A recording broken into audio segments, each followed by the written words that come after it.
So, the Shadowlands are relatively simple. You have different realms based on characteristics of the individuals. When you fall, you go before the Arbiter, and based on your actions you get assigned to what you deserve. This worked for countless millennia, but for some reason, everything just completely malfunctioned and the souls would arrive straight into the maw, empowering the jailer. However, when did this breaking of the Machine of Death occur, and what is it that caused it? Brought to you by Gamivo.com. Get the cheapest game time on the market, as well as other Warcraft products. Check out the link in the description below.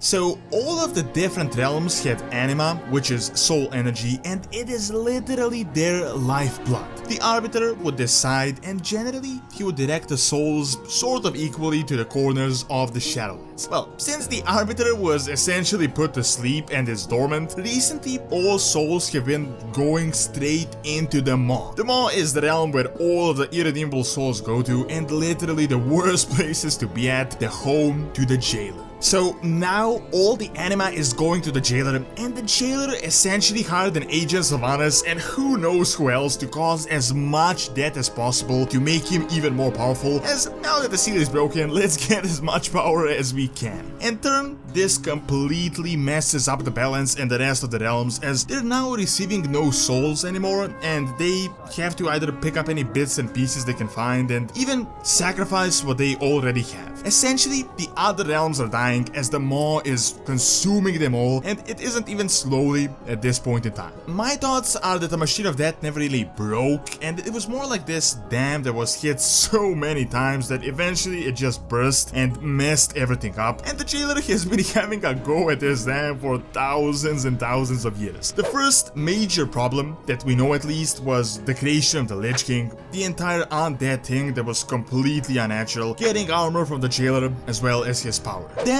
when Arthas died, the Kyrians decided to deal out their own justice, which, once again, even though just to an extent, is completely against the rules. Instead of allowing the Arbiter, as is the law of the Shadowlands, to decide the fate of Arthas, they just went rogue, took him, and threw him directly into the Maw. Keep in mind, Arthas was an incredibly powerful character, so his anima could have definitely messed up the balance of power there. Then a million other things happened subsequently. However, with the recent Ardenweald video, we realized that Ursoc did manage to avoid them all, and his soul even grew there for some time, so it definitely didn't happen at least until mid-Legion. Before that, Azera reached Ardenweald as well, so it didn't happen then either. Now, some events were thought to have caused it, most importantly Helya and the entire Sylvanas and the Soul Lantern thing, although as the Ursoc event happened after this, this isn't what broke it. However, I do see this event as quite a big cause. If you remember Helya, she was like a mini jailer, or at least a wannabe jailer, and even had her own little realm of death. She made a big deal with Sylvanas, and Sylvanas served the jailer. Now, we know for sure that Helya is also serving the jailer, so as a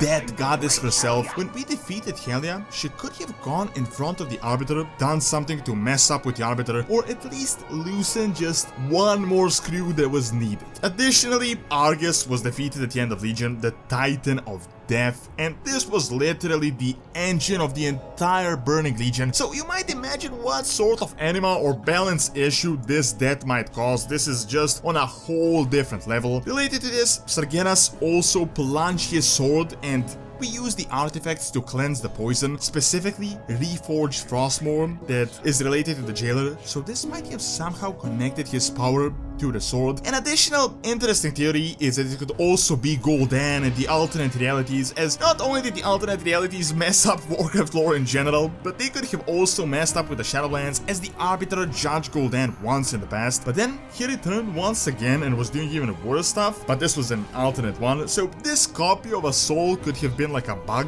that could block the computer, if you see the Arbiter as a computer. Essentially, the entire Legion thing that has been happening for quite some time, magic, predicts that with the life forms undead, Shadowfell, this could somehow interfere with the souls as it kinda messes up the natural process. The reality is that at this current point in time, we don't know exactly, but the Ursoc thing confirms that everything worked, at least until mid-Legion.